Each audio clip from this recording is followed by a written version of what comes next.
Hi everyone, welcome you to Waitroom classes. ପିଲାମାନେ OTT regarding classes ଚାଲିଛି ଯୋଉଟା ହେଉଛି class 15 ଆଜି ତମମାନଙ୍କର content ରହିଛି ଆଜିକାର addressing learning from the diverse background, addressing the need of the children with learning difficulties and impairment, and addressing the talented, creative and specially able learner.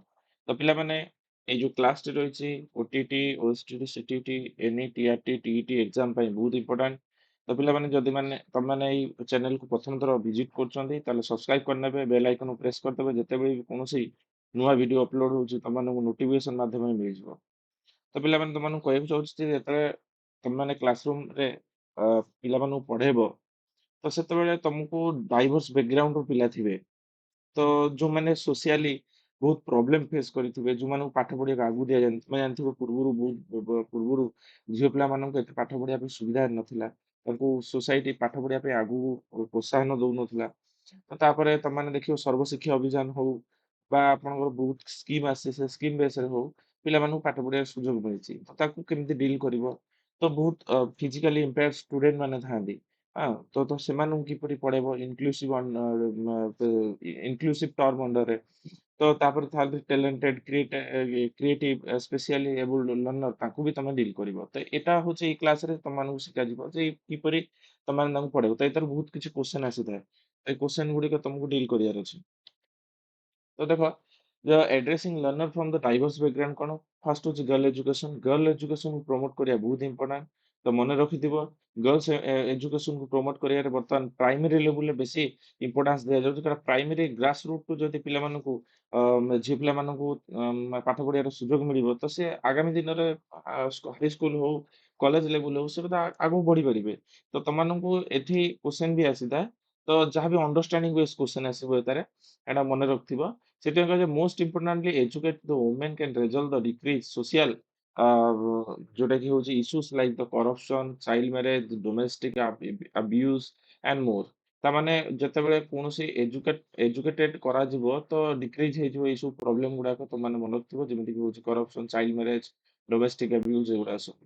De will become more confident and handle their families better in all sphere. ତ all ସ୍ପିୟରରେ ତାଙ୍କ ଫ୍ୟାମିଲିକୁ handle କରିପାରିବେ ଭଲ ଭାବରେ। Thus, we see how one educated woman can bring so much changes in her life along with the husband. ତ ମନେ ରଖିଥିବ ଯଦି ଝିଅ ପିଲାଟେ ଘରେ ଏଜୁକେଟେଡ ହଉଛି ତା ଲାଇଫକୁ ବି ଚେଞ୍ଜ କରିପାରିବ, ତା ଫ୍ୟାମିଲିକୁ ବି ଚେଞ୍ଜ କରିପାରିବ, ସୋସିଆଲିକୁ ବି ଚେଞ୍ଜ କରିପାରିବ।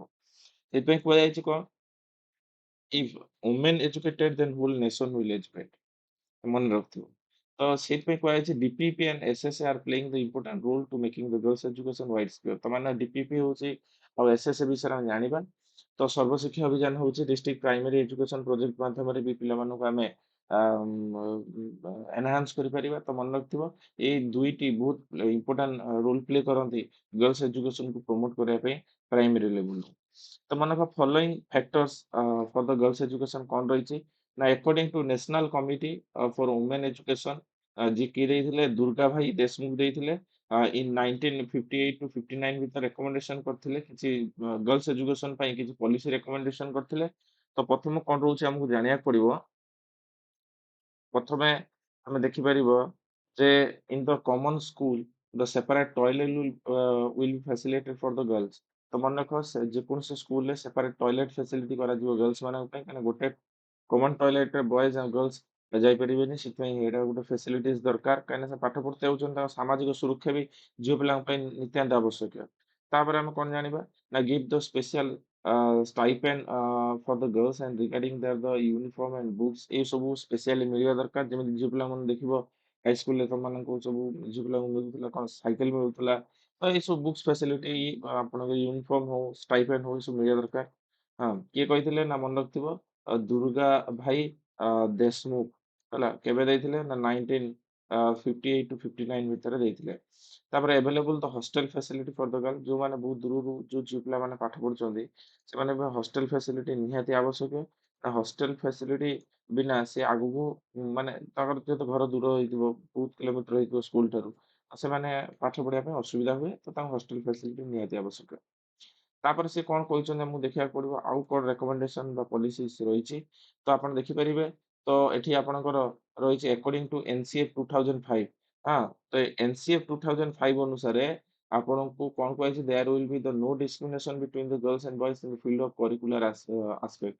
କରିକୁଲାର ଆସ୍ପେକ୍ଟ ମାନେ କଣ? ଯେତେବେଳେ ପାଠ୍ୟ ପୁସ୍ତକ ସମ୍ବନ୍ଧୀୟ ଆମର ବହି ସବୁ ପୁଅ ଝିଅ ପାଇଁ ସବୁ ସମାନ। ସମାନ ଟପିକ୍ ରହୁଛି, ସମାନ ବୁକ୍ ରହୁଛି, ସବଜେକ୍ଟ ମ୍ୟାଟର ବି ସମାନ ରହୁଛି। ତ ଏଇଟା ହଉଛି କରିକୁଲାର ଆସ୍ପେକ୍ଟରେ କୌଣସି ଚେଞ୍ଜେସ୍ ହବ ନାହିଁ। ତାପରେ according to national policy for education NEP 1986 ଅନୁସାରେ କଣ କୁହାଯାଇଛି ନା girls education will be enhance through the proper teacher education.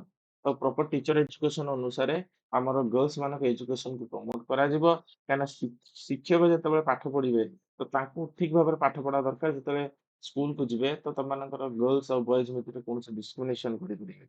ମନେ ରଖ ତମମାନଙ୍କ ଏଇଥିପାଇଁ ଏଇ ଚାପ୍ଟର ଗୁଡାକ ଅଛି ଟିଚର ମାନଙ୍କ ପାଇଁ ତ ତମର କ୍ୱେଶ୍ଚନ ବି ଏଇଥିପାଇଁ ଏବେ ଆସୁଛି। ତ ଏଇ କ୍ୱେଶ୍ଚନ ଏନିପି ଏଇ ଯୋଉ ପାଠ୍ୟ ପୁସ୍ତକରେ ତମମାନଙ୍କର ସବୁ ଗର୍ଲସ ଏଜୁକେସନ ପ୍ରମୋଟ କରିବା ହଁ ତ ଏଇ ସବୁ ଜିନିଷ ଗୁଡାକ ଏନିପି 1986 ଅନୁସାରେ ଏଗୁଡା ପାଠ୍ୟ ପୁସ୍ତକ ରହିବ ପ୍ରପର ଟିଚର ମାନେ ଟ୍ରେନିଂ ଦିଆଯିବ ସେମାନେ ଯାଇକି ଗର୍ଲସ ଏଜୁକେସନକୁ ପ୍ରମୋଟ କରିବେ। ତାପରେ ହଣ୍ଟର କମିଶନ କଣ କହୁଛି ନା this recommendation will provide the special financial facility for the girl education. Girls education ପାଇଁ ସ୍ପେଶାଲ ଫାଇନାନ୍ସିଆଲ ଫ୍ୟାସିଲିଟିଜ କରାଯିବ। ତାପରେ କଣ କୁହାଯାଉଛି making girls hostel. Making girl hostel କରାଯିବ। ଗର୍ଲସ ମାନଙ୍କ ପାଇଁ ସ୍ପେଶାଲି ହଷ୍ଟେଲ କରାଯିବ। ଏଟାକୁ ମନେ ରଖିବା ଦରକାର। ମଦର ଆଣ୍ଡ ଟିଚର ଆସୋସିଏସନ କରାଯିବ। ଏମଟିଏ କୁହାଯାଉଛି ମଦର ଆଉ ଟିଚର ଆସୋସିଏସନ ଗୋଟେ କରାଯିବ। ଛୋଟ ପ୍ରାଇମେରୀ ଲେଭେଲରେ ପିଲାମାନେ ପାଠ ପଢୁଛନ୍ତି।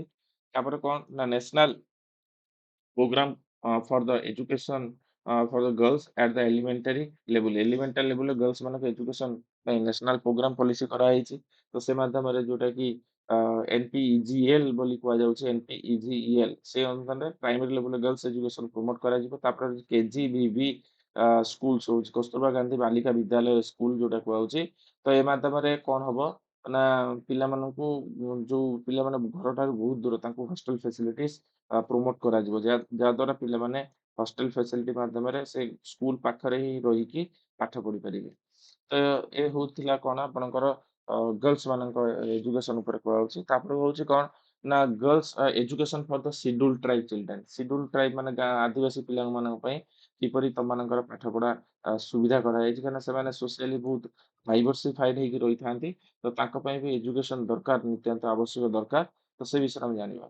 The Ministry of Tribal Affairs was created to ensure focus on the integrated approach of development of scheduled tribe, coordination plan manner, and this education need for the tribal children are primarily addressed through the residential school called the Ashram school. ମନେ ରଖିଥିବ ଆଦିବାସୀ ପିଲାଙ୍କ ପାଇଁ ଆଶ୍ରମ school ବ୍ୟବସ୍ଥା କରାଯାଇଛି ଯେଉଁ ମାଧ୍ୟମରେ ସେ ସେଠି ରହିବା ଖାଇବା ପାଠ ପଢିବା ସବୁ ତାଙ୍କର ଫ୍ରି ମିଳିବ। ତ ସର୍ବଶିକ୍ଷା ଅଭିଯାନ SSA provide the free and compulsory elementary education। ତ ମନେ ରଖିଥିବ SSA ଅଣ୍ଡରରେ free and compulsory education ଦିଆଯାଉଛି in the age of age group of 6 to 14 year ଯୋଉଟା କି ପ୍ରଥମରୁ ଅଷ୍ଟମ ଶ୍ରେଣୀ ପର୍ଯ୍ୟନ୍ତ including the ST children ସମସ୍ତଙ୍କୁ ଦିଆଯାଉଛି। ତ ST children ପାଇଁ ଆସାମ ସ୍କୁଲ ଫ୍ୟାସିଲିଟିସ୍ କରାଯାଇଛି। activities for the tribal children କଣ ରହିଛି ନା ପ୍ରଥମ ହଉଛି କଣ ନା good relation between the school and community। School ଆଉ ତାଙ୍କର ଯୋଉ ଆଦିବାସୀ କମ୍ୟୁନିଟି ଅଛି ତାଙ୍କ ସହିତ ତ ସ୍କୁଲ ମାନେ ନିହାତି ଗୋଟେ ଗୁଡ ରିଲେସନ ରଖିବାକୁ ପଡିବ ନା ସେମାନେ ଆସି ପାଠ ପଢିବେନି ଗଲା। ତାପରେ ଆପଣ good environment in the school environment ବି ଠିକ ଥିବା ଦରକାର ସ୍କୁଲ ମଧ୍ୟରେ ମାନେ ପିଲାଙ୍କ ପାଠ ପଢିବା ପରିବେଶ ଥିବା ଦରକାର ହେଲା। ତାପରେ ମଲ୍ଟିଲିଙ୍ଗୁଆଲ ଏଜୁକେସନ ମନେ ରଖିଥିବ ଆଦିବାସୀ ପିଲାଙ୍କର ବା ଆଦିବାସୀ ଲୋକଙ୍କର ଟିକେ ବାର୍ତ୍ତାଳାପ ଟିକେ ବା କଥାବାର୍ତ୍ତାର ତାଙ୍କର ଓନ୍ ଲାଙ୍ଗୁଏଜରେ ହେଇଥାନ୍ତି। ତାଙ୍କ ମଲ୍ଟିଲିଙ୍ଗୁଆଲ ଏଜୁକେସନ ତାଙ୍କ ଭାଷାରେ ଟିକେ ତମକୁ କଥା ହେଇକି ପାଠ ପଢିବାକୁ ପଡିବ କାହିଁକିନା ସେମାନେ ସାଧାରଣତଃ ଅଲଗା ଭାଷା ବୁଝିବାକୁ ମାନେ ବୁଝିପାରନ୍ତି ନାହିଁ। ତେଣୁ ସେଥିପାଇଁ କୁହାଯାଇଛି 2007-8ରେ ଗୋଟେ MLE ପ୍ରୋଗ୍ରାମ ଗଭର୍ଣ୍ଣମେଣ୍ଟ ଦ୍ୱାରା ଲଞ୍ଚ କରାଗଲା ତାକୁ ହେଲା ମଲ୍ଟିଲିଙ୍ଗୁଆଲ ଏଜୁକେସନ ବୋଲି କୁହାଗଲା। ତାପରେ 4 ନମ୍ବର ଅପସନ କଣ କହୁଛି ନା ଆରେଞ୍ଜ ଦ ଡିଫରେଣ୍ଟ ଟ୍ରାଇବାଲ ଆକ୍ଟିଭିଟିଜ ଇନ ଦ ସ୍କୁଲ। ତ ମନେକର ଟ୍ରାଇବାଲ ପିଲା ଯେତେବେଳେ ସ୍କୁଲରେ ପଢିବେ ତାଙ୍କ ଟ୍ରାଇବାଲ ଆକ୍ଟିଭିଟିଜ ବି ତମକୁ ସ୍କୁଲରେ ଇନଭଲ୍ଭ କରିବାକୁ ପଡିବ କାରଣ ସେମାନଙ୍କର ମନ ଅନୁଯାୟୀ ତମକୁ ଏନଭାରନମେଣ୍ଟ କରିବାକୁ ପଡିବ ନା ପିଲା ପାଠ ପଢିବାର ଆଗ୍ରହ ହେବେ ନାହିଁ। ତ ଏଇଟା ବହୁତ ଇମ୍ପୋର୍ଟାଣ୍ଟ ମନେ ରଖିଥିବ। ତାପରେ ଆମେ ପଢିବା କଣ addressing the need for the children with learning difficulties impairment। ତ ମନେକର ଲର୍ଣ୍ଣିଂ ଯୋଉ ଡିଫିକଲ୍ଟିଜ ଥାଏ ପିଲାମାନଙ୍କ ପାଇଁ ତାଙ୍କ ପାଇଁ କିପରି ଆମେ ଏଜୁକେସନ ଫ୍ୟାସିଲିଟିଜ ଦବା ସ୍କୁଲରେ। ତ ମନେକର ପ୍ରଥମେ ଥିଲା କଣ ନା ସ୍ପେସିଆଲ ଏଜୁକେସନ ଥିଲା ମନେ ରଖିଥିବ ସ୍ପେସିଆଲ ଏଜୁକେସନ ଥିଲା। ତାପରେ ହେଲା କଣ ନା ଇଣ୍ଟିଗ୍ରେଟେଡ ଏଜୁକେସନ ତାପରେ ହେଲା ଇନକ୍ଲୁସିଭ ଏଜୁକେସନ ମନେ ରଖିଥିବ ଯୋଉ ଆମର ସ୍ୱତନ୍ତ୍ର ଶିକ୍ଷା ଗୋଟେ ହଉଛି ସମନ୍ୱିତ ଶିକ୍ଷା ଯୋଉଟା କି ଇଣ୍ଟିଗ୍ରେଟେଡ ଏଜୁକେସନ କୁହାଗଲା। ଆଉ ଗୋଟେ କୁହାଗଲା ଅନ୍ତର୍ନିବେଶ ଶିକ୍ଷା। ତ ଏ ଭିତରେ ଡିଫରେନ୍ସ କଣ ମୁଁ ତମମାନଙ୍କୁ ବୁଝେଇ ଦଉଛି। ତ ମନେ ରଖିବା ଦରକାର ଯେ ସ୍ୱତନ୍ତ୍ର ଶିକ୍ଷା ଯେତେବେଳେ ପ୍ରଥମେ ଫିଜିକାଲ ଇମ୍ପାୟାର୍ଡ ପିଲାମାନଙ୍କ ପାଇଁ ସ୍ୱତନ୍ତ୍ର ଶିକ୍ଷା, ସ୍ୱତନ୍ତ୍ର ସ୍କୁଲ, ସ୍ୱତନ୍ତ୍ର ଶିକ୍ଷକ ଏସବୁ ଥିଲା। ଯୋଉଟାକି ଆମେ ମନେ ରଖିଥିବ ତମର ଗୋଟେ ଓଟିଭି କ୍ୱେଶ୍ଚିନ୍ ଆସେ ଇମ୍ପୋର୍ଟାଣ୍ଟ କ୍ୱେଶ୍ଚିନ୍ ଯେ ସ୍ପେସିଆଲ ସ୍କୁଲ ବା ମୁକ ବଧିର ପିଲାମାନଙ୍କୁ ଟିଚର ପଢାନ୍ତି ସେ ଟିଚରକୁ କଣ କୁହାଯାଏ? ସେ ଟିଚରଙ୍କୁ ରିସୋର୍ସ ପର୍ସନ ବୋଲି କୁହାଯାଏ। କାହିଁକିନା ସେମାନେ ରିସୋର୍ସ ସମ୍ବଳ ମାଧ୍ୟମରେ ପାଠ ପଢନ୍ତି ତ ସମ୍ବଳ ଶିକ୍ଷକ ବୋଲି କୁହାଯାଇଥାଏ। ତ ସମ୍ବଳ ମାଧ୍ୟମରେ କାହିଁକିନା ଗୋଟେ ଅନ୍ଧ ପିଲାଟେ ସେ ତ ବାର୍ଲି ରାଇଟିଂ ମାଧ୍ୟମରେ ବ୍ରେଲ ରାଇଟିଂ ମାଧ୍ୟମରେ ପଢିବ। ତ ବ୍ରେଲ ରାଇଟିଂ ମାଧ୍ୟମରେ ଯେତେବେଳେ ପଢିବ ସେତେବେଳେ ଯୋଉ ସମ୍ବଳ ମାଧ୍ୟମରେ ପଢିଲା ତ ତାଙ୍କ ଶିକ୍ଷକ କଣ କୁହାଯିବ ନା ରିସୋର୍ସ ପର୍ସନ ବା ରିସୋର୍ସ ଟିଚର ବା ସମ୍ବଳ ଶିକ୍ଷକ ବୋଲି କୁହାଯାଉଛି। ତ ସ୍ପେଶାଲ ଏଜୁକେସନ କଣ ରହିଲା ନା ଡିଫରେଣ୍ଟ ସ୍କୁଲ ରହିବ, ଡିଫରେଣ୍ଟ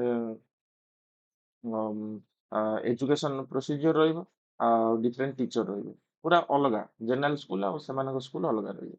ପୁଣି ଗଭର୍ଣ୍ଣମେଣ୍ଟ ଚିନ୍ତା କଲା ଯେ ସେ କୌଣସି କଣ ଡାଇଭର୍ସିଫାଇଡ ହଉଛନ୍ତି ଲୋକମାନେ କହୁଛନ୍ତି ସେ ହଉଛି ମୁକ ବଧିର ସ୍କୁଲ ଏମିତି କହିଲେ କଥା କହିଲେ ତାଙ୍କୁ ଖରାପ ଲାଗୁଛି ତାଙ୍କର ପ୍ରେଷ୍ଟିଜ୍ ଯିଏ ସବୁବେଳେ ତାଙ୍କର ସ୍ପାର୍କ ହଉଛି। ତ ସେମିତି ଗୋଟେ ତାଙ୍କ ଅସୁବିଧା ହେଲା।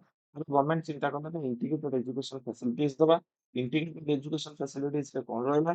ପିଲାମାନଙ୍କୁ ସେଇ ସ୍କୁଲକୁ ଡକାଗଲା ସେପାରେଟ କକ୍ଷ ରହିବ, ସେପାରେଟ ଟିଚର ରହିବେ ତାଙ୍କୁ ଧ୍ୟାନ କରିବା ପାଇଁ।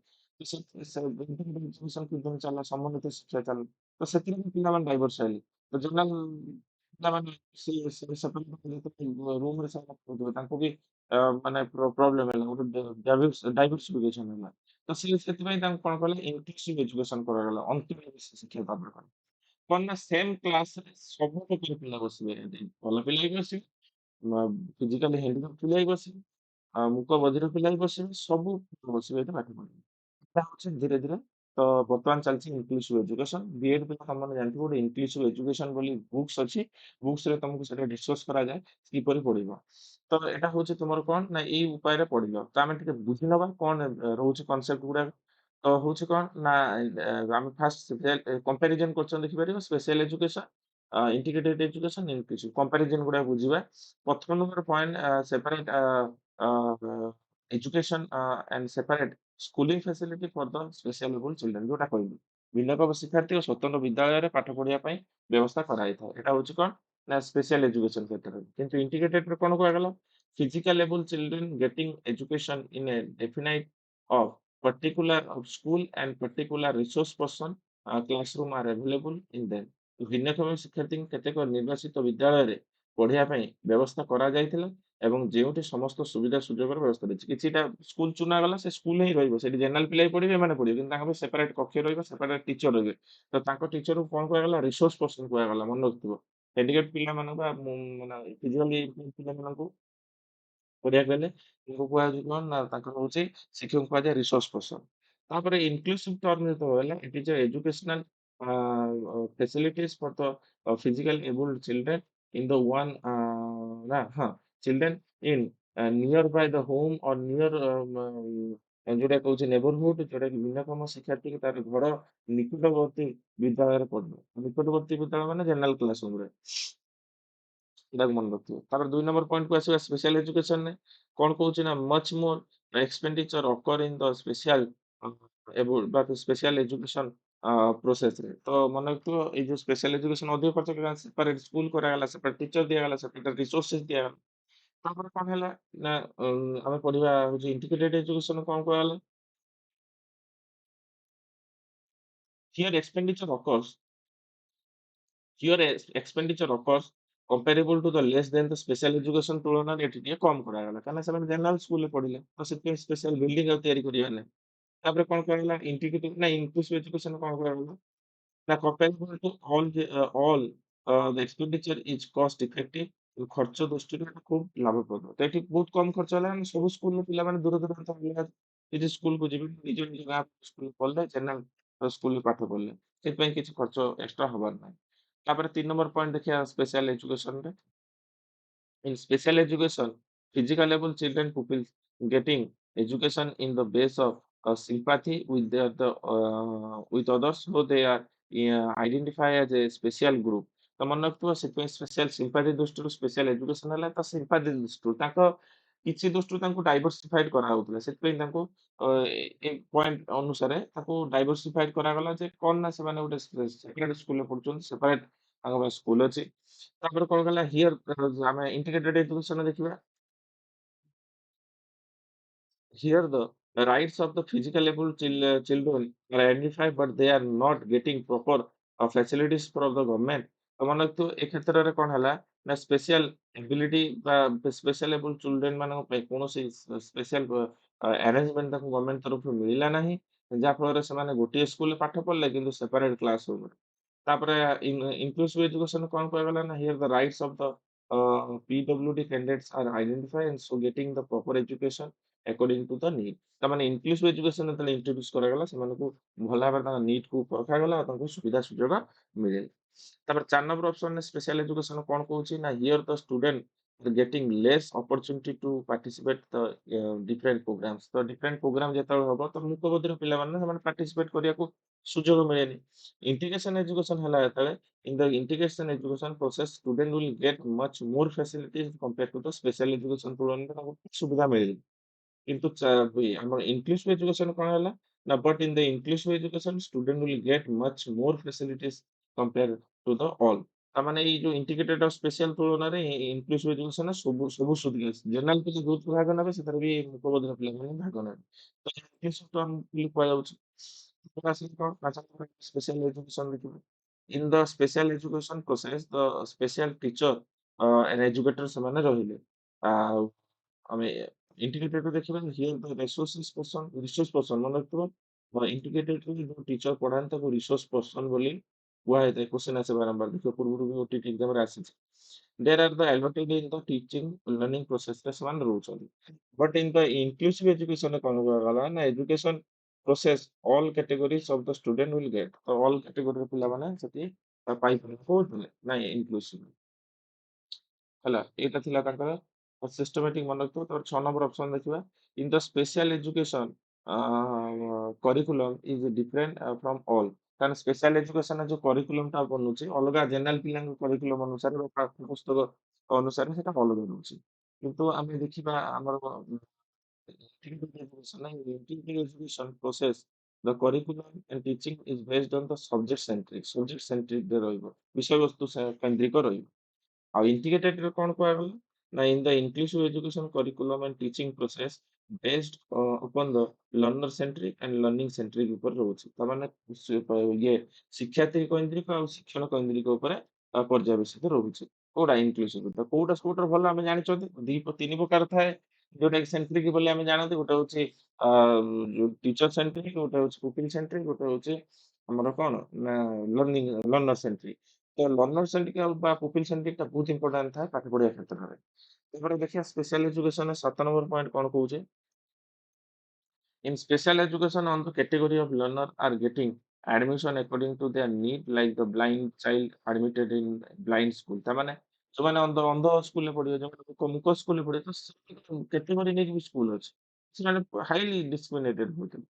ଆଉ ଦେଖିବା ଆମେ ଇଣ୍ଟିଗ୍ରେଟେଡରେ କଣ କହୁଛି ନା integrated education process the different able children are equally compared to the category and generally category and learner but in the same cases they are diversified like the different classroom and different teachers। ତ ମନେ ରଖିଥିବ ଗୋଟିଏ ସ୍କୁଲରେ ସେମାନେ ପଢିଲେ, ସେମାନେ କୌଣସି ଅଲଗା ଅଲଗା ସ୍କୁଲ ନାହିଁ କିନ୍ତୁ ଗୋଟିଏ ସ୍କୁଲରେ ପଢିଲେ କ୍ଲାସରୁମ ଅଲଗା ହେଇଗଲା। ତ ତାଙ୍କୁ ସେପାରେଟଲି ଏଠି ଗୋଟେ ଜାଗାରେ ଡିସକ୍ରିମିନେଟ କରାଯାଉଥିଲା। ଏଇ ପିଲାମାନଙ୍କୁ ଇଣ୍ଟିଗ୍ରେଟେଡ ଫଳରେ ତାଙ୍କୁ ଡକା ହେଇଗଲା ଜେନେରାଲ ସ୍କୁଲକୁ, ସେଠି ବି ତାଙ୍କୁ ଡାକିକି ଡାଇଭର୍ସିଫାଇଡ କରାଗଲା। ସେମିତି ଚିନ୍ତା କରାଗଲା। ସେଇଭଳିଆ ପରିସ୍ଥିତି ବି ହେଲା ସେତେବେଳେ। ତ ସେଇଥିପାଇଁ ଗଭର୍ଣ୍ଣମେଣ୍ଟ କଣ କଲା ନା ଇନକ୍ଲୁସିଭ ଏଜୁକେସନ କଲେ।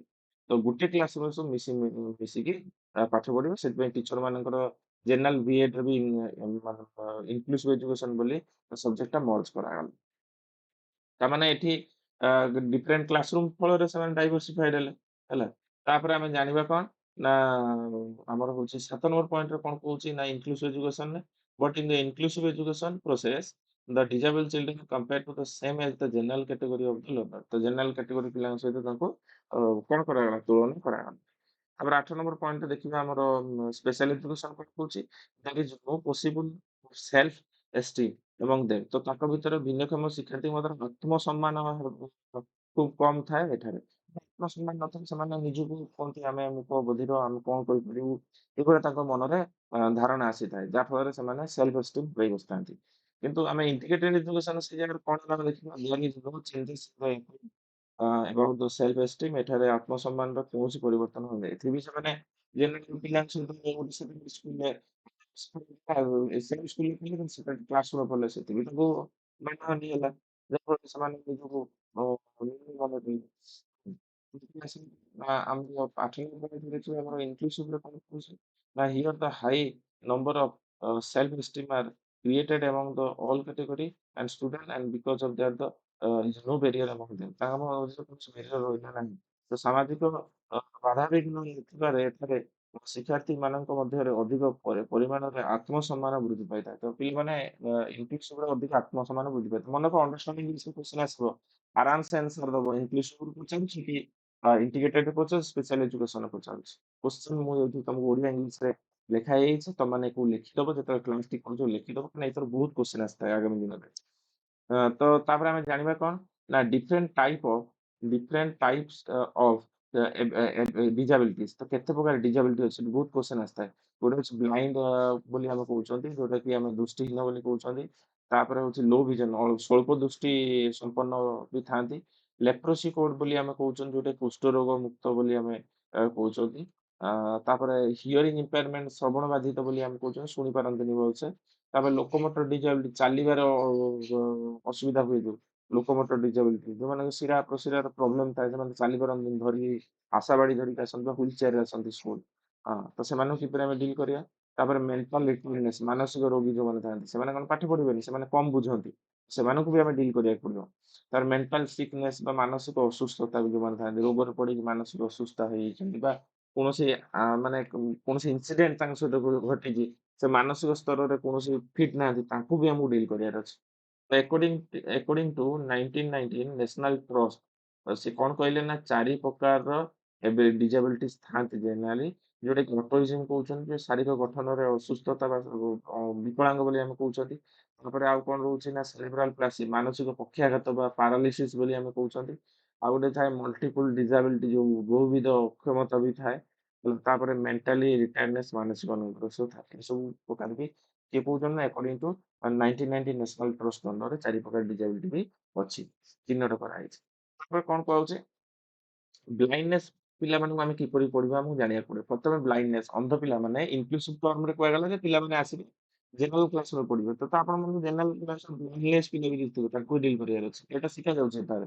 ଏଥିରୁ ବି କ୍ୱେଶ୍ଚିନ୍ ଆସୁଛି କଣ ଇଫ୍ ଦ ଚାଇଲ୍ଡ କଣ କହୁଛି ଆମକୁ ବୁଝିବାକୁ ପଡିବ। ହଁ ନା if the child can scene blindness ରେ ପିଲାମାନେ ଫୋକସ୍ ଦେଖ କଣ କୁହାହଉଛି ନା if the child can scene anything that means ଇଏ and that means ହଁ he or she suffering from the blindness if the visual ability 6 to less than 6 by 60 meters and or the 20 by 200 feet and that the eyesight less than 20 degree ତ ତମ eyesight ଟା less than 20 degree ଥିବ ତାମାନେ ଆମେ ଜାଣିବା ତମର blindness ଅଛି problem ଅଛି ତ ସେମାନଙ୍କୁ ଆମକୁ ଡିଲ୍ କରିବାକୁ ପଡିବ। କଣ ନା how to teach the visual disability student କିପରି ପଢେଇବ in the general classroom the teacher will deals with the total blind and low vision students so that the teacher will consult with the ophthalmologist ତ ତାମାନେ ଯଦି ପିଲାମାନଙ୍କୁ total ଦେଖାଯାଉନି କିଛି ଦେଖାହେଲେ ବି ତ ପଢେଇ ପାରିବା ଯଦି ଟୋଟାଲ ଦେଖାଯାଉନି ତାହେଲେ ମାନେ ଫାଷ୍ଟ ଆମେ କଣ କରିବା ଅପ୍ଥମୋଲୋଜିଷ୍ଟ ପାଖକୁ ବା ଚକ୍ଷୁ ରୋଗ ବିଶେଷଜ୍ଞ ପାଖକୁ ଆମେ ରେଫର କରିବା ସେଠି ଟିଚର ନା ଆଗେ ପିଲାଟି ତା ପ୍ୟାରେଣ୍ଟସ ସହିତ ଯାଇକି ଟ୍ରିଟମେଣ୍ଟ ହେବ। ତାପରେ କଣ କହୁଛି the teacher will identify the blindness or visual abilities pupils to the classroom with the following criteria କଣ କ୍ରାଇଟେରିଆ ରହିଛି ଆମେ ଟିକେ ଦେଖିବା। ପ୍ରଥମେ କଣ ଆମେ ଦେଖିବା ଯେ ପିଲାଟିର ଆଖି ପ୍ରୋବ୍ଲେମ କିପରି ହେଲା ବା ଆଖି ରୋଗ ବୋଲି ଆମେ ଜାଣିବା କିପରି କଣ ନା ପ୍ରଥମେ ସେ ଆଖି ଡୋଳା ଗଠନରେ ବିକୃତି ପରିଲକ୍ଷିତ ହେବା କର୍ନିଆ ପ୍ରୋବ୍ଲେମ ଆମେ ଜାଣିବା ଆଖି ଡୋଳାରେ ଟିକେ ପ୍ରୋବ୍ଲେମ ହବ। ତାପରେ କଣ କହୁଛି ଅଜଣା ପରିବେଶରେ ଚାଲିବା ପରେ ଭୟ ପ୍ରକାଶ କରିବା ଏବଂ ଆଣ୍ଠୁ ତଳକୁ ଥିବା ପଦାର୍ଥକୁ ଛୁଇଁବା ଆଉ falling in the problem in different ଏନଭାରମେଣ୍ଟରେ ସେମାନେ ପଡିଯିବେ ବା ଡିଫରେଣ୍ଟ ତାଙ୍କ ଏରିଆରେ ତାଙ୍କ ଏନଭାରମେଣ୍ଟରେ ସେ ତ ଜାଣିଛନ୍ତି କୋଉଠି କଣ ଅଛି ଯେ ଅଲଗା ଏନଭାରମେଣ୍ଟରେ ଗଲେ ତ ତାଙ୍କୁ ମାନେ ଅଣ୍ଡାଳିବେ ସେ ତାଙ୍କ ଆଣ୍ଠୁ ତଳକୁ ସେ ତାଙ୍କୁ ଦେଖା ହବନି ହେଲା ଛୁଇଁ ଛୁଇଁ ଚାଲି ଜାଣିବେ ତାଙ୍କ ଆଇ ସାଇଟ୍ ପ୍ରୋବ୍ଲେମ ଅଛି। ଆଉ କଣ କୁହାହଉଛି 3 ନମ୍ବର କଣ କହୁଛି ଆଖି ଦ୍ଵାରା ସମ୍ପୂର୍ଣ୍ଣ କାର୍ଯ୍ୟରେ ଆଗ୍ରହ ପ୍ରକାଶ କରେ ନାହିଁ। ଆଖି ଦ୍ୱାରା ଯୋଉ କାର୍ଯ୍ୟ କରୁ ସେଟା ଆଗ୍ରହ ପ୍ରକାଶ କରେ ନାହିଁ। ତାପରେ କଣ କହୁଛି ଶିଶୁ ସର୍ବଦା ମୁଣ୍ଡ ବିନ୍ଧା, ମୁଣ୍ଡ ବୁଲେଇବା, ବିରକ୍ତ ଭାବ ଏସବୁ ପ୍ରକାର ପୋଡ଼ିବା, ଆଖି ଅଭିଯୋଗ ମାନେ ଆଖିରେ ଦଳିବା ଏସବୁ ପ୍ରକାର ପ୍ରୋବ୍ଲେମ ସେମାନେ ଫେସ୍ କରୁଛନ୍ତି। ଆଉ କଣ କହୁଛି ଅଧିକାଂଶ ସମୟରେ ଆଖି ମିଟିମିଟି କରିବା, ଏଇଟା ବି ତାଙ୍କର ଆଖି ପ୍ରୋବ୍ଲେମ ହଉଛି। କୌଣସି ଜିନିଷକୁ ଆଖିରେ ଅ ଆଣି ପାଖରୁ ଦେଖିବା, ଯଦି ଦୂରରୁ ଦେଖାଯାଉନି ଆଖି ପାଖରେ ଆଣିକି ଦେଖିବା, ଏସବୁ ପ୍ରକାର ପ୍ରୋବ୍ଲେମ। 5 କିମ୍ବା 4 ମିଟର ବା ତାଠାରୁ ଅଧିକ ଦୂରରେ ଥିବା କୌଣସି ଜିନିଷକୁ ବ୍ୟକ୍ତି ବା ଜିନିଷକୁ ଦେଖିବାରେ ଅସୁବିଧା ହବା, ତ ଏଟା ବି ଗୋଟେ ପ୍ରୋବ୍ଲେମ। ତ ଏଇସବୁ ପ୍ରୋବ୍ଲେମକୁ ଟିଚର ଜାଣିବା ଦରକାର ଯେ ଏଇସବୁ ପ୍ରୋବ୍ଲେମ ମାନେ ତା ଆଖି ପ୍ରୋବ୍ଲେମ ଅଛି। ତାପରେ ସେମାନଙ୍କୁ ପଢେଇବ କେମିତି? Method of teaching. ତ ମନେ ରଖ, ମେଥଡ ଅଫ ଟିଚିଂ ପିଲାମାନଙ୍କୁ କିପରି ତମେ ଅ ଯୋଉ ସେଇ ବ୍ଲାଇଣ୍ଡ ପିଲାମାନଙ୍କୁ ପଢଉଛ। ତ ଏଟା ବି ଜାଣିବା ଦରକାର, ଏଠୁ କ୍ୱେଶ୍ଚିନ ଆସିଥାଏ। ସମ୍ପୂର୍ଣ୍ଣ ଦୃଷ୍ଟିବାଧିତ ପିଲାମାନେ ଶୁଣି, ଜିନିଷକୁ ଛୁଇଁ ଆଉ ହାତ ମାରି ଶିଖନ୍ତି। ତମକୁ ସେଇଭଳିଆ ପଢେଇବାକୁ ପଡିବ। ତାପରେ କଣ କହୁଛି, ଏଇ ପିଲାମାନଙ୍କ ପାଇଁ ଆ ବ୍ରେଲ ପୁସ୍ତକ ବା ବ୍ୟବହାର କରାଯାଏ, ଯୋଉଠି ଟିକେ ଦେଖିବ ତୁମମାନଙ୍କ ଆଗରୁ କିପ୍ୟାଡ ସେଟ୍ ଆସୁଥିଲା। କିପ୍ୟାଡ ସେଟରେ ଦେଖିବ ଠିକ ତମର 5 ଆଉ ତମର ତମର ହଉଛି 1, 2, 3 4 ଆଉ ଅ 6 ଜାଗାରେ ତମର ଟିକେ କିପ୍ୟାଡରେ ଟିକେ ଉଞ୍ଚା ଜାଗା ଥିଲା। ସେଟା କୁହାଯାଏ କଣ ଯୋଉମାନେ ଅନ୍ଧ ଚଲେଇ ପାରିବେ। ଏବେ ଟ୍ରେନରେ ଦେଖିବ ବି ତମର କିଛି ଇନଷ୍ଟ୍ରକସନ ରହୁଛି, ଟ୍ରେନରେ ଲେଖା ହେଇଛି। ତା ତଳେ ବ୍ରେଲରେ ଲେଖା ହେଇଛି। ଟିପେ ଟିପେ ଟିପେ ମାନେ କରିକି ଉଞ୍ଚାଳିଆ ଥିବ ଟିକେ। ମାନେ ବିନ୍ଦୁ ଭଳିଆ ଉଞ୍ଚାଳିଆ ଥିବ। ସେଠି ତମେ ଛୁଇଁକି ଜାଣିପାରିବ। ଆଉ ତମର କିପ୍ୟାଡ ଯୋଉମାନେ ଲାପଟପ୍ ଚଲଉଛନ୍ତି, କିପ୍ୟାଡରେ ବି ଦେଖିବ ତମର କିବୋର୍ଡଟି ଯୋଉ କିପ୍ୟାଡ ରହୁଛି ହେଲା, କିବୋର୍ଡ ରହୁଛି। ତ କିବୋର୍ଡରେ ଦେଖିବ ଏଫ୍ ଆଉ ଜେ ଯୋଉ ଆଲଫାବେଟ ରହିଛି କିବୋର୍ଡରେ, ଯୋଉମାନେ ଲାପଟପ୍ ଚଲଉଛନ୍ତି ବା ସିଷ୍ଟମ ଚଲଉଛନ୍ତି, ସେଥିରେ ବି ଉଞ୍ଚାଳିଆ ଗାର ପଡିଥିବ। ତମେ ସେଥିରେ ଛୁଇଁକି ସେମାନେ ଜାଣିପାରିବେ ଯେ ଏଟା ହଉଛି ଏଫ ଜେ, ତା ପାଖ କି ଗୁଡା କଣ ରହିବ ସେମାନେ ଜାଣିଥାନ୍ତି ହେଲା। ତ ତା ଦ୍ଵାରା ସେମାନେ ବି ବାରିପାରିବେ ହେଲା। ଏଇଭଳିଆ ସବୁ ଜିନିଷ ଥାଏ, ବ୍ରେଲ ମାଧ୍ୟମରେ ସେମାନେ ଜାଣିପାରନ୍ତି। ତ ସେମାନଙ୍କୁ ଜଣେଇବାକୁ ପଡିବ, ଟିଚର ମାନେ ତମମାନଙ୍କୁ ଜଣେଇବାକୁ ପଡିବ। ତାପରେ କଣ ରହୁଛି ନା ସ୍ୱଳ୍ପ ଦୃଷ୍ଟି ସମ୍ପନ୍ନ ପିଲାମାନଙ୍କ ପାଇଁ ଆ ବଡ ଛପା ପୁସ୍ତକ ଫର୍ଦ୍ଦରେ ଆବଶ୍ୟକୀୟ ପଢାଯାଏ। ବଡ ଛପା ପୁସ୍ତକ। ହଁ, ତ ଏଇଟା ବି ରହୁଛି। ତାପରେ କଣ ରହୁଛି ନା ସ୍ୱଳ୍ପ ଦୃଷ୍ଟି ସମ୍ପନ୍ନ ପିଲାମାନଙ୍କ ପାଇଁ ପର୍ଯ୍ୟାପ୍ତ ଆଲୋକ ମିଳୁଥିବା ସ୍ଥାନରେ କଳାପଟା ଆଗରେ ବସିବାର ସୁଯୋଗ ଦିଏ। ତ ମାନେ ଯୋଉମାନଙ୍କୁ ଅଳ୍ପ ଦେଖାଯାଉଛି, ମାନେ ତ ଯୋଉମାନଙ୍କୁ ପୁରା ନ ଦେଖାଯାଉଛି ତମକୁ ତ ବ୍ରେଲ ମାଧ୍ୟମରେ ପଢେଇବ। ତ ଯୋଉମାନଙ୍କୁ ଅଳ୍ପ ଦେଖାଯାଉଛି ସେମାନେ ଲାଇଟ ଅଧିକ ଥିବା ଦରକାର ରୁମରେ, କଳାପଟା ଆଗ ଧାଡ଼ିରେ ବସିକି ତାଙ୍କୁ ପଢାଯାଇଥାଏ।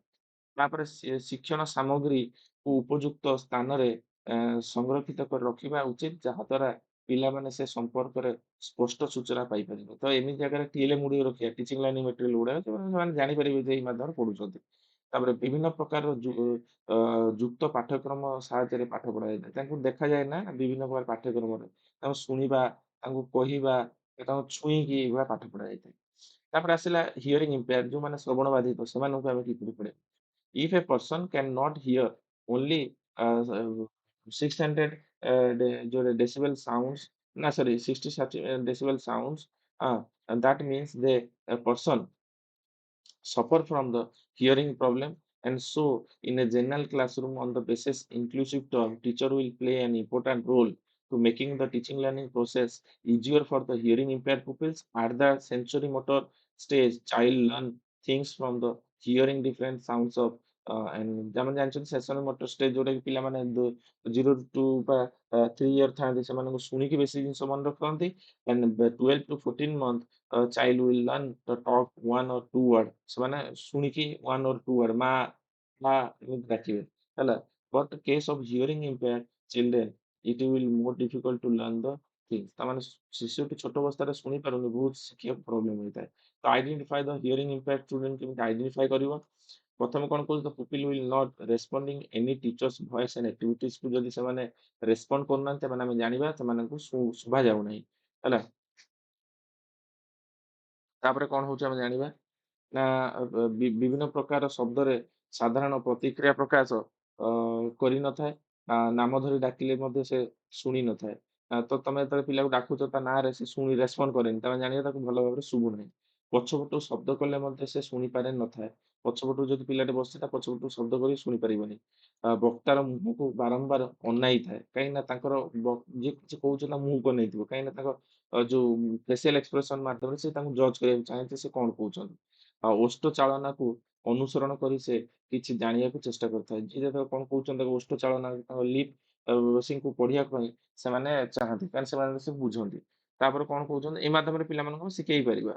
କାନକୁ ପାଖରେ ପାଖେଇ ଆଣନ୍ତି ଶୁଣନ୍ତି। କଣ କହୁଛୁ? କଣ କହୁଛୁ ଏମିତି କାନକୁ ପାଖେଇ ଆଣିକି କୁହନ୍ତି ହେଲା।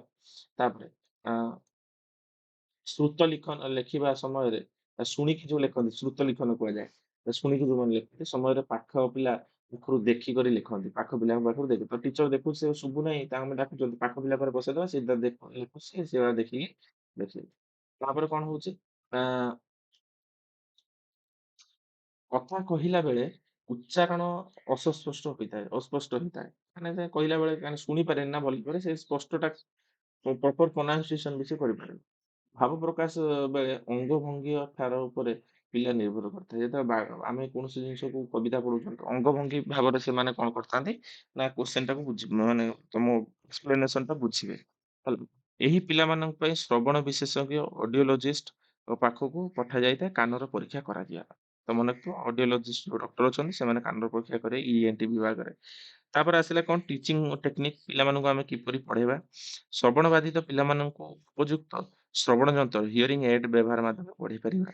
ଉପଯୁକ୍ତ ଶିକ୍ଷଣ ପରିବେଷଣ ସୃଷ୍ଟି କରାଯାଇ ଶ୍ରବଣ ବାଧିତ ପିଲାମାନଙ୍କୁ ଶିକ୍ଷଣ ପ୍ରକ୍ରିୟାରେ ଉନ୍ନତି ସାଧନ କରିବା। ଶିକ୍ଷଣ ଓ ପିଲାମାନଙ୍କର ମଧ୍ୟରେ ଦୂରତା 3 ରୁ 4 ଫୁଟ ରହିବା ନିହାତି ଆବଶ୍ୟକ ଏଇଟା ମନେ ରଖିଥିବ। ତାପରେ କଣ କୁହାହଉଛି ନା ଶିକ୍ଷଣ ଅ ସେ ଶ୍ରେଣୀ କାର୍ଯ୍ୟ ଚାଲିଥିବା ସମୟରେ ଶିକ୍ଷକଙ୍କ ମୁହଁରେ ପର୍ଯ୍ୟାପ୍ତ ଆଲୋକ ପଡୁଥିବ କାହିଁକିନା ସେମାନେ ଦେଖିକି ଶିଖିବେ। ତାପରେ ଶ୍ରବଣ ବାଧିତ ପିଲାମାନ ସାଧାରଣ ଯୋଗାଯୋଗ କ୍ଷେତ୍ରରେ ସମସ୍ୟା ସମ୍ମୁଖୀନ ହୋଇଥାନ୍ତି। ତେଣୁ ସେମାନଙ୍କୁ ମୌଖିକ ପଦ୍ଧତି ମାଧ୍ୟମରେ ଓରାଲ ମେଥଡ ମାଧ୍ୟମରେ ପାଠ ପଢା ହବ ନିହାତି ଆବଶ୍ୟକ। ଶ୍ରବଣ ବାଧିତ ପିଲାମାନଙ୍କ ପାଇଁ ଅ ସମଯୋଜନ ସାମଗ୍ରୀ ବା ଆଡପ୍ଟେଡ ମେଟେରିଆଲ ବୋଲି କୁହାଯାଉଛି ସେଗୁଡାକ ୟୁଜ୍ ହବା ଦରକାର। ତ ମନେ ରଖିଥିବ ଶ୍ରବଣ ବାଧିତ ପିଲାମାନେ ଯୋଉ ମେଟେରିଆଲ ୟୁଜ୍ ହୁଏ ଆଡପ୍ଟେଡ ମେଟେରିଆଲ ବୋଲି କୁହାଯାଇଥାଏ। ତାପରେ ଆସିଲା କଣ ଲୋକମୋଟର ଡିଜାବିଲିଟି। ଲୋକମୋଟର ଡିଜାବିଲିଟି କଣ ନା ବ୍ୟକ୍ତିର ଅସ୍ଥି ଗଣ୍ଠି ମାଂସପେଶୀ ବା ଚଳନରେ ବାସ୍ତବ କଟକଣା ସହିତ ଅନ୍ୟାନ୍ୟ ଅଙ୍ଗ ପ୍ରତ୍ୟଙ୍ଗକୁ ବୁଝାଏ କିମ୍ବା ମସ୍ତିଷ୍କ ପକ୍ଷାଘାତକୁ ମଧ୍ୟ ବୁଝାଇଥାଏ। ତ ଏଇଭଳିଆ ପିଲାମାନଙ୍କୁ ଦେଖିବ କିଛି କ୍ଲାସରେ ପିଲା ଥାନ୍ତି ଛୋଟେଇ ଛୋଟେଇ ବା ଏମିତି ହାତକୁ ଛାଟି ଛାଟିକା ଚାଲୁଥିବ କାହିଁକିନା ତାଙ୍କର ଲୋକମୋଟର ଡିଜାବିଲିଟି ବୋଲି କୁହାଯାଏ। ତ ବିଭିନ୍ନ ପ୍ରକାର ଅ ଚଳନ ବାଧିତ ପିଲା ଆମ ବିଦ୍ୟାଳୟରେ ଦେଖାଯାଆନ୍ତି ଯାହାକୁ ଆମେ କଣ କୁହନ୍ତି ଗୋଟେ ହଉଛି ପୋଲିଓ ପାଇଁ ଡ୍ୟୁ ଟୁ ଭାଇରସ ଯୋଉଟା ପୋଲିଓ, ଗୋଟେ ହଉଛି ମସଲ୍ସ ଡିଜଅର୍ଡର ବା ଡିଷ୍ଟ୍ରୋଫିକ୍ ବୋଲି ଆମେ କହୁଛନ୍ତି ଯୋଉଟା ମାଂସପେଶୀୟ ଦୁର୍ବଳତା କୁହାଯାଉଛି। ସେଲେବ୍ରାଲ ପ୍ଲାସି ମସ୍ତିଷ୍କ ପକ୍ଷାଘାତ ବୋଲି କହୁଛନ୍ତି। ଆଉ ଆମ୍ପୁଟେସନ ମାନେ ଅଙ୍ଗ ଛେଦ ବା ଯାହାର ହାତ କଟି ଯାଇଛି ଗୋଡ କଟି ଯାଇଛି ଏଇଭଳିଆ ବି ପ୍ରୋବ୍ଲେମ ହଉଛି। ତ ମନେ ରଖ ଏଇ ଉପରେ ହିଁ କୋଶ୍ଚିନ୍ ଆସିଥାଏ। ତ ଏଇ କୋଶ୍ଚିନ୍ ଗୁଡାକ ଏଇଗୁଡାକ ମନେ ରଖିଥିବ ଏଇଗୁଡା ଗୋଟେ ଦିଟା କୋଶ୍ଚିନ୍ ଆସେ ପ୍ରତ୍ୟେକ ଏକ୍ସାମ ରେ ଓଟିଇଟି ରେ ବହୁତ କୋଶ୍ଚିନ୍ ଆସେ ହେଲା। ତ ଆମେ ବୁଝିବା ହାତ ଗୋଡ ବେକ ଅଣ୍ଟା ଆଙ୍ଗୁଳିରେ ବିକୃତି ପରିଲକ୍ଷିତ ହେବା ଏମାନେ ବି ତାଙ୍କ ଗୋଟେ ଥାଏ। ଆଉ ବସିବା ଓ ଠିଆ ହେବାରେ ଅସୁବିଧା ପରିଲକ୍ଷିତ ହୁଏ। ହଁ କୃତ୍ରିମ ଅଙ୍ଗ ବ୍ୟବହାର କରୁଛି କି ନାହିଁ ଜାଣିବା। ହଁ ଯାହାର ହାତ ଗୋଡ ଗୋଟେ କୃତ୍ରିମ ଅଙ୍ଗ ବ୍ୟବହାର କରନ୍ତି। ଚାଲିବା ସମୟରେ ଝଟକା ମାରିବା ଟଳମଳ ହୋଇ ଚାଲିବା ଏସବୁ ତାଙ୍କ ପାଖରେ ଥାଏ। ତ ତାଙ୍କୁ ପଢେଇବ କିପରି ଟିଚର କିପରି ତାଙ୍କୁ ହ୍ୟାଣ୍ଡେଲ କରିବ କାହିଁକିନା ଇନକ୍ଲୁସିଭ ଟର୍ମ କରୁଛି ସବୁ ପିଲାଙ୍କୁ ପଢେଇବାର ଅଛି ଜେନେରାଲ କ୍ଲାସ ରେ। ତ ତାଙ୍କୁ ଫାଷ୍ଟ ହଉଛି ହ୍ୱିଲ ଚେୟାର ବ୍ୟବହାର କରିବା ଶିଖେଇବା। ତାପରେ ଚଳନ ବାଧିତ ପିଲାମାନଙ୍କ ପାଇଁ ଉଚ୍ଚତା ମାପର ଟେବୁଲ ଚେୟାର କରିବା ତାଙ୍କ ଉଚ୍ଚତା ଅନୁସାରେ କରିବା କାହିଁକିନା ସେମାନଙ୍କୁ ଜେନେରାଲ ପିଲାଙ୍କ ଭଳିଆ ତ ସେ ଆଡଜଷ୍ଟ କରିପାରିବେନି ନା। ଆଉ ମସ୍ତିଷ୍କ ପକ୍ଷାଘାତ ପିଲାମାନଙ୍କ ପାଇଁ କ୍ରୀଡା ପଦ୍ଧତି ବ୍ୟବହାର କରି ଶିକ୍ଷାଦାନ ଖେଳକୁଦ ମାଧ୍ୟମରେ ଶିଖେଇବା କାହିଁକିନା ତାଙ୍କ ମାଇଣ୍ଡ ଟା ବହୁତ ସ୍ଲୋ ଥାଏ। ତାପରେ ମସ୍ତିଷ୍କ ପକ୍ଷାଘାତ ପିଲାମାନଙ୍କ ପାଇଁ ଇନ୍ଦ୍ରିୟ ତାଲିମ ମଲ୍ଟିପୁଲ ସେନ୍ସର ମାଧ୍ୟମରେ ମନେ ରଖିଥିବ ମସ୍ତିଷ୍କ ପକ୍ଷାଘାତ ପିଲାମାନଙ୍କୁ କିପରି ଆମେ ଟିଚିଂ ଦବା। ତା ମଲ୍ଟି ସେନ୍ସରୀ ମେଥଡ ବ୍ୟବହାର କରାଯାଇ ଦବା ମଲ୍ଟି ସେନ୍ସରୀ ମେଥଡ ମାଧ୍ୟମରେ ବିଭିନ୍ନ ସେନ୍ସ ମାଧ୍ୟମରେ ଛୁଇଁବା ଟଚ କରିବା ଏଇ ମାଧ୍ୟମରେ ତାଙ୍କୁ ଶିଖେଇବା ହେଲା। ତାପରେ ପ୍ରତ୍ୟେକ ଜିନିଷକୁ ଦେଖି ଛୁଇଁ ଶୁଙ୍ଘି ସେମାନେ ସମ୍ପର୍କରେ ସେ ଜାଣିପାରନ୍ତି। ତାପରେ କଣ କହୁଛି ନା ସର୍ବ ଶିକ୍ଷା ଅଭିଯାନ ଅନୁଯାୟୀ ଏସ୍ଏସ୍ ଅନୁଯାୟୀ ତ ଆମର ଯେତିକି ବିଦ୍ୟାଳୟ ଅଛି ସେଠି ରାମ୍ପ ବା ବାଡ଼ ତିଆରି କରେ। ମନେ ରଖିଥିବ ଯୋଉ ସ୍କୁଲ ବଡ଼ ବଡ଼ ସ୍କୁଲ ମାନଙ୍କରେ ଦେଖିବ ତ ସେଠି ସିଢି ବି ଥାଏ ଆଉ କିଛି ରାମ୍ପ ଯୋଉମାନେ ସବୁ ହ୍ୱିଲ ଚେୟାରରେ ଯିବେ ତ ସେମାନେ ସିଢି ନଥାଏ ସ୍ଲୋପ୍ ଭଳିଆ ହେଇଥାଏ। ଆଉ ସେଠି ଧରିକି ଚାଲିବା ପାଇଁ ରାମ୍ପ ବା ତାଙ୍କର ଯୋଉ ତିଆରି ହେଇଥାଏ ଲୁହାରେ ତିଆରି ହେଇଥାଏ ତାକୁ ଧରିକି ସେମାନେ ଚାଲିପାରିବେ। ତ ଏଇ ବ୍ୟବସ୍ଥା କରିବା ନିହାତି ଆବଶ୍ୟକ। ତାପରେ ଆସିଲା ମେଣ୍ଟାଲ ରିଟାର୍ଡନେସ୍ ପିଲାମାନଙ୍କୁ ଆମେ କିପରି ପଢେଇବା?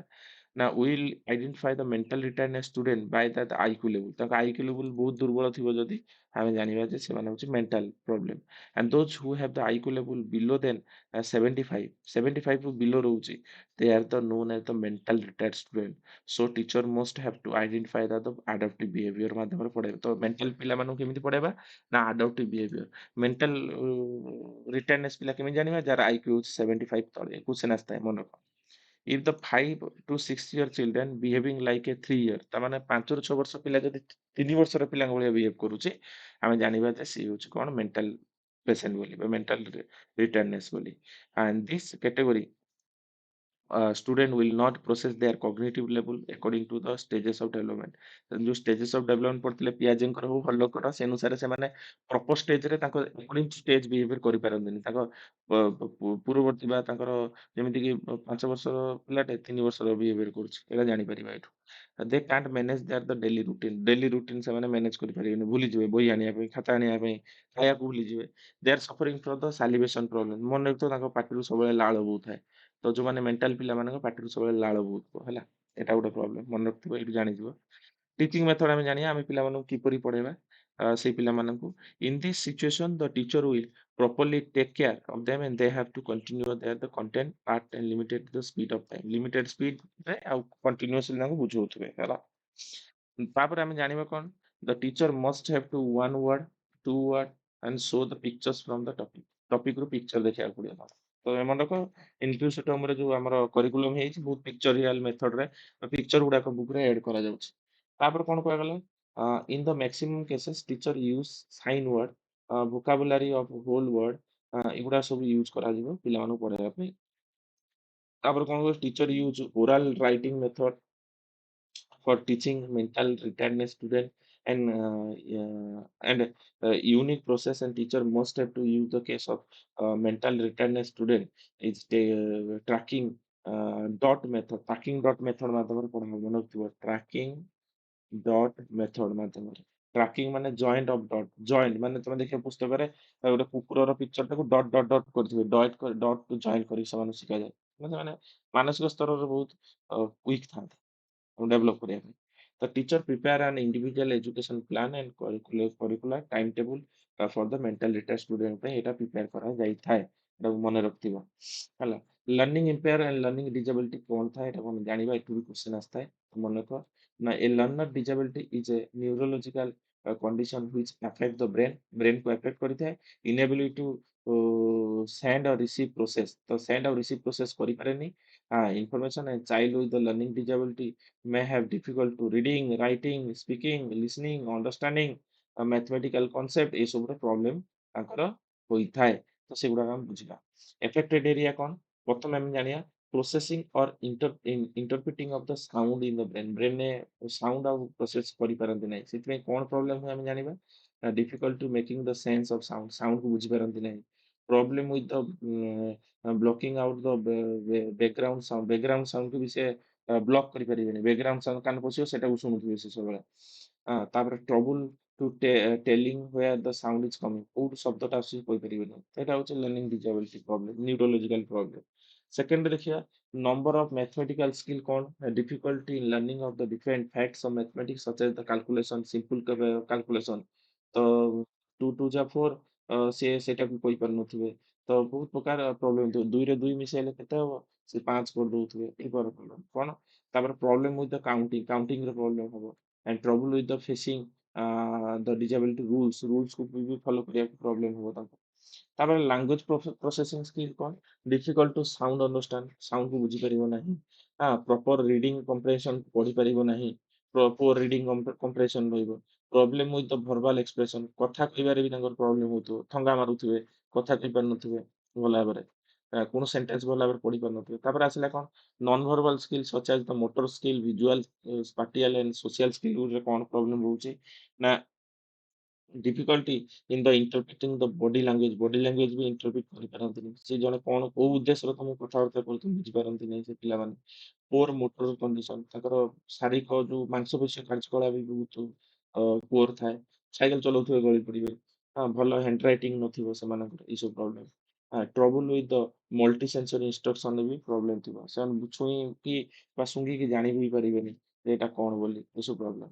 ତାପରେ କଣ କହୁଛି ନା interpreting the visual information drawing ରେ ବି ତାଙ୍କର ପ୍ରୋବ୍ଲେମ ହୁଏ କାହିଁକିନା mistake in writing to high grieving the pencil and or the ring ତ ପୁରା ଟାଇଟ୍ କରିକି ଧରିଥିବେ pen pencil poor hand eye coordination poor hand eye ବାରମ୍ବାର ଦେଖିକି ସ୍ପେଲିଂ ମିଷ୍ଟେକ୍ କରିଦଉଥିବେ ଏଇଟା କଣ ପ୍ରୋବ୍ଲେମ ଲର୍ଣ୍ଣିଂ ଡିସେବିଲିଟି ଦେଖାଯାଏ।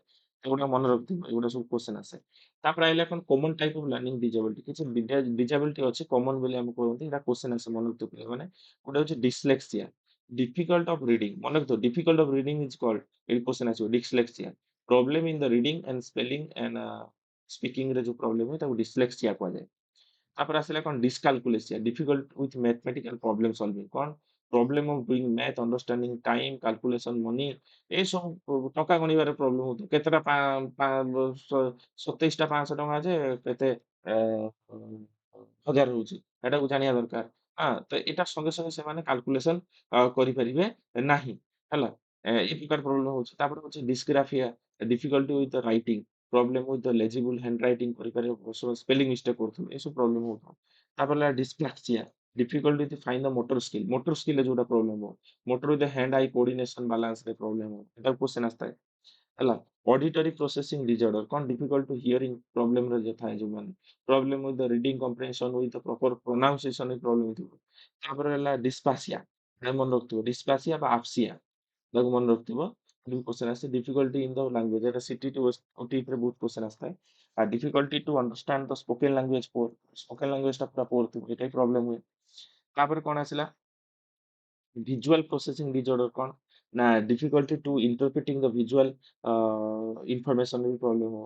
तापर आसिला कौन problem with the calculation math with the proper sign problem ଏଇ ସବୁରେ ବି ତାଙ୍କର problem ରହୁଛି। ତ ଏଇଗୁଡ଼ା ସବୁ ପଢିବ ଭଲ ଭାବରେ ଲେଖା ଅଛି ଭଲ ଭାବରେ ଲେଖିଦବ ତମମାନେ ଏ କ୍ଲାସରୁ ପଢିବ ୟାକୁ ବହୁତ ଇମ୍ପୋର୍ଟାଣ୍ଟ କ୍ୱେଶ୍ଚନ ସବୁ ଏକ୍ସାମରେ ଆସିଥାଏ। ତାପରେ addressing the gifted and creative learning କୁ ଏମିତି ଆମେ ପଢେଇବୁ। ତ ମାନେ gifted ପିଲାମାନେ ବହୁତ ହାଇ ଟାଲେଣ୍ଟେଡ ଥାନ୍ତି। ତାଙ୍କୁ ସ୍ଲୋରେ ପଢେଇଲେ ସେ ବୁଝିପାରିବେ ନାହିଁ ତାଙ୍କୁ ଇରିଟେଟ ଫିଲ୍ ହବ ତାଙ୍କୁ ବୋରିଂ ଫିଲ୍ ହବ କଣ ଜାଣିବା ଆମେ ଯେ gifted children is mainly an extraordinary child according to the exceptional child is that the child who diverts from the average of normal child mental abilities physical or social characteristics is such a extended that the requires with the compared to other according to the ସେଇଥିପାଇଁ ସିଏ କୁହାହେଲା କଣ ନା ଯୋଉ ଏଇ ପିଲାମାନେ ଅଲଗା ପିଲାଙ୍କ ଠାରୁ ନର୍ମାଲ ଆଉ ଏଭରେଜ ପିଲାଙ୍କ ଠାରୁ ବହୁତ ହାଏ ସେମାନେ ବହୁତ ଜିନିଷ ସବୁ ଥରକରେ ଶିଖିଯାଆନ୍ତି। ଏଥିପାଇଁ ଗୁଲିଫୋର୍ଡ କଣ କହୁଛନ୍ତି ଏଇଟା କଣ ବୁଝିବାକୁ ପଡିବ ଗୁଲିଫୋର୍ଡ ଆମେ କଣ କହୁଛନ୍ତି gifted children possessing high mental ability and productive thinking and creative they are the will have 129 to 135 IQ level ତାଙ୍କର ଥାଏ and ability to solve the problem and question out of the 150 question पाखରେ ଥାଏ 150 ରୁ ସେମାନେ 129 ରୁ 35 question ସେ solve କରିଦବାର capability ଥାଏ गिफ्टेड ବା हाई आईक्यू ପିଲାମାନଙ୍କ ପାଖରେ। And types of gifted children केते प्रकार टाइप ऑफ गिफ्टेड चिल्ड्रेन अछंती हाईली गिफ्टेड चिल्ड्रेन कौन से मानन को हाईली गिफ्टेड चिल्ड्रेन को most of the important category of gifted children is highly gifted and they are processing 170 and sometimes is have been found the once a million IQ in 190 পর্যন্ত भी पहुंच जाते IQ तो मन रखते ମାନେ ସବୁ गिफ्टेड ପିଲା ମାନଙ୍କୁ କୁହାଯାଏ। 150 एबव ରହିଲା ମାନେ ସେ गिफ्टेड ରହିବେ 140 ବା 150 एबव IQ ହେଲା। ତାପରେ the understanding achieve gifted children କେମିତି ବୁଝିବେ ନା due to the କଣ କୁହାଯାଉଛି ନା authorization of the ଇଏ parents control and poor use of the time and energy gifted children suffer a lot heavy ତାମାନେ ତାଙ୍କୁ ତ ସମୟ ଠିକ ଭାବରେ ନଦେବ ଅଥରାଇଜେସନ ନଦେବ ଯାହା ଦ୍ୱାରା କଣ ହଉଛି ନା ସେମାନେ ପ୍ରୋବ୍ଲେମ ଫେସ୍ କରୁଛନ୍ତି। High intellectual ability they do not show well they are the school ଲେସନରେ ଭଲ ଭାବରେ ପାଠଟା ନାହିଁ ସେମାନେ ବିରକ୍ତି ହେଇଯିବେ sometimes they are progress of various field ଯୋଉଟାକି ଆମେ ବହୁତ ପ୍ରକାର ଫିଲ୍ଡରେ ରହୁଛି। Then the average of their the operation IQ level is 130 to 140 ପର୍ଯ୍ୟନ୍ତ ଏଭରେଜ ୟୁଜ ହଉଛି। କିନ୍ତୁ ତାଙ୍କର ଅଧିକ ୟୁଜ କରିବା ଦରକାର ମାନେ ଆଇକ୍ୟୁ ଲେଭେଲ। ସେଥିପାଇଁ characteristics of the gifted children କଣ ରହୁଛି ନା ଇଣ୍ଟେଲେକ୍ଚୁଆଲ ଏବିଲିଟି ରହିବ ତାଙ୍କର କଣ ନା ଦେ are the good abstract thinking. ସେଥିପାଇଁ ତାଙ୍କୁ ବହୁତ କିଛି କ୍ଷେତ୍ରରେ ତାଙ୍କୁ ତାଙ୍କୁ ଯେତେବେଳେ ଟିଚର ପଢଉଛନ୍ତି କମ୍ପ୍ରେହେନ୍ସିଭଲି ହଉ ବା ଯାଉ ବହୁତ କିଛି ଏକ୍ସପ୍ରେସନ କରିକି ମାଧ୍ୟମରେ ତାଙ୍କୁ ପଢେଇବା ଦରକାର। ଯାହାଦ୍ୱାରା ସେମାନେ ପାଠ୍ୟପୁସ୍ତକକୁ ଠିକ ଭାବରେ ବୁଝିପାରିବେ। ତାପରେ ହଉଛି କଣ ଫିଜିକାଲ କ୍ୟାରେକ୍ଟରିଷ୍ଟିକ୍ସ କଣ ରହୁଛି ବୁଝିବାକୁ ପଡିବ। They are the properly maintaining that the good health and they develop the interest in order to gains good food habit and health habit ବିଷୟରେ ସେ କହୁଛି। ତାପରେ କଣ କହୁଛି personality trait କଣ they are superior in character and mix with the friends and higher age class and mate most of time they are seems to be the dutiful trustworthy high achieve in the class। ସେମାନେ କ୍ଲାସରେ ସବୁ ପାଠକୁ ସଙ୍ଗେ ସଙ୍ଗେ କରିଦଉଥିବେ homework କରିଦଉଥିବେ ଏକ୍ସାମରେ ଭଲ mark ରଖୁଥିବେ ଆଉ ସେ ତାଙ୍କ କ୍ଲାସ ପିଲାଙ୍କଠୁ ଟିକେ ତାଙ୍କର ସିନିୟର ପିଲାଙ୍କ ସହିତ ମିଶିବାକୁ ଚେଷ୍ଟା କରନ୍ତି। ସିନିୟର ପିଲାଙ୍କର ଆଇକ୍ୟୁ ଅଧିକ ଥାଏ, ତାଙ୍କ ସହିତ ମିଶିବାକୁ ସେ ଚେଷ୍ଟା କରନ୍ତି। ତାପରେ ତାଙ୍କର ଏକାଡେମିକ ଆଚିଭମେଣ୍ଟ କଣ ଥାଏ? ନା normally the gifted children enter in the school and universities and the early age ରେ ସେମାନେ ଯାଆନ୍ତି। and comparison to other ପିଲାଙ୍କ ଠାରୁ ଏମାନେ ତାଙ୍କର ଜିକେ ଷ୍ଟ୍ରଙ୍ଗ ଥାଏ, କମ୍ପିଟିଟିଭ ରେ ଡିବେଟ ରେ ସେମାନେ ବହୁତ ଷ୍ଟ୍ରଙ୍ଗ ଥାନ୍ତି। ତ ଟିଚର ମାନଙ୍କର ରୋଲ କଣ ରହୁଛି ସେମାନଙ୍କୁ ପଢେଇବା କ୍ଷେତ୍ରରେ? ପ୍ରଥମତଃ teacher should processes the knowledge psychologically gifted children process କରିବା ଦରକାର ହେଲା। ତାପରେ କଣ the teacher should know the special method of teaching gifted ଚିଲଡ୍ରେନକୁ ଜାଣିବା ଦରକାର ସ୍ପେଶାଲ ମେଥଡ କଣ। ତାପରେ the teacher should have variety of interest in different area of the children ମାନଙ୍କୁ ଡିଫରେଣ୍ଟ ଏରିଆରେ ଇଣ୍ଟରେଷ୍ଟ ଦବା ଦରକାର। କାରଣ ମାନେ ଗୋଟେ ଜାଗାରେ ଦେଲେ ବୋରିଂ ହେବେ। ହାଇ ପିଲାମାନେ ଡିଫରେଣ୍ଟ ଆଙ୍ଗେଲରେ ଡିଫରେଣ୍ଟ ଆକ୍ଟିଭିଟିରେ ସେମାନେ ପାର୍ଟିସିପେଟ କରିଥାନ୍ତି। ତାପରେ କଣ କୁହାଯାଉଛି the teacher should have rich kind of information. ତାଙ୍କ ଟିଚର ପାଖରେ ବହୁତ ଇନଫର୍ମେସନ ଜାଣିଥିବା ଦରକାର କାରଣ କେତେବେଳେ ବି ସେମାନେ କିଛି ବି କ୍ୱେଶ୍ଚନ ପଚାରି ଦେଇପାରନ୍ତି ହେଲା। The teacher himself should be gifted in nature. ତ ଟିଚର ମାନେ ବି ଗିଫ୍ଟେଡ ହେଇଥିବା ଦରକାର। ଟିଚର ମାନେ ବହୁତ ପାଠ ଜାଣିଥିବା ଦରକାର। ତାପରେ ଆମେ ଜାଣିବା କ୍ରିଏଟିଭ। କ୍ରିଏଟିଭ ବା ଆମେ କହୁଛନ୍ତି ଡାଇଭରଜେଣ୍ଟ ଥିଙ୍କିଂ ପିଲାମାନଙ୍କୁ କେମିତି ପଢେଇବା। ଏମାନେ ଆଉ ଟିକେ ଇନଭେନସନ ନେଚରରେ ଥାନ୍ତି। କଣ the creative children are normally divergent in nature. They seems to be sometimes lazy sometimes talented for the reason some of the teacher. Teacher ଉପରେ ଡିପେଣ୍ଡ କରୁଛି। ଯଦି ସେମାନେ ଟିଚର ଭଲ ଭାବରେ ମାନେ ତାଙ୍କୁ ପାଠ ପଢେଇବେନି ସେ ଲେଜି ହେଇଯିବେ। ଆଉ ଯଦି ପଢେଇଲେ ତ ବହୁତ ଟ୍ୟାଲେଣ୍ଟେଡ ସେମାନେ। I do not like them। ସେଇଥିପାଇଁ କୁହାଯାଉଛି some of times talented for the his reason sometime teacher do not like them. କେତେବେଳେ କଥା ମାନୁଛନ୍ତି କେତେବେଳେ ମାନୁନାହାନ୍ତି। In the general classes it has been felt that writers, musicians, actors, artists, leaders are born out with the student and others such the physical skill also। ତାମାନେ ସେମାନେ ବିଭିନ୍ନ ସ୍କିଲରେ ସେମାନେ ଥାନ୍ତି। କିଏ ଆର୍ଟିଷ୍ଟ ହବାକୁ ଚାହେଁ, ଲିଡର ହବାକୁ ଚାହେଁ, ଆକ୍ଟର ହବା ପାଇଁ ଚାହାନ୍ତି, ମ୍ୟୁଜିସିଆନ ହବା ପାଇଁ ଚାହାନ୍ତି, ଏସବୁ କ୍ଷେତ୍ରରେ। ତାର କ୍ୟାରେକ୍ଟରିଷ୍ଟିକ କଣ? Learners rapidly and easily। ସେମାନେ ବହୁତ କିଛି ଜିନିଷକୁ ଲର୍ନ କରିଦିଅନ୍ତି। Use A great deal and common sense and practical knowledge ତାଙ୍କ ପାଖରେ ବହୁତ ଥାଏ। ମାନେ କ୍ରିଏଟିଭିଟି ତାଙ୍କ ପାଖରେ ଥାଏ। and expressing himself clear and accurately either through the writing and speaking ରେ ପୁରା କ୍ରିଏଟିଭ ମାନେ କ୍ଲିୟରଲି ସେମାନେ ଏକ୍ସପ୍ରେସ କରିପାରନ୍ତି। they always seems to be the full and new idea। ତାଙ୍କର ବହୁତ ବି ନ୍ୟୁ ଆଇଡିଆ ଥାଏ, ତାଙ୍କର ସାଇଣ୍ଟିଷ୍ଟ ବେସ୍ଡ ଆଇଡିଆ ଥାଏ। they invent things of creativity originalities poetries tunes sketch ଏସବୁ ଗୁଡା ସେମାନେ ବନାନ୍ତି ହେଲା।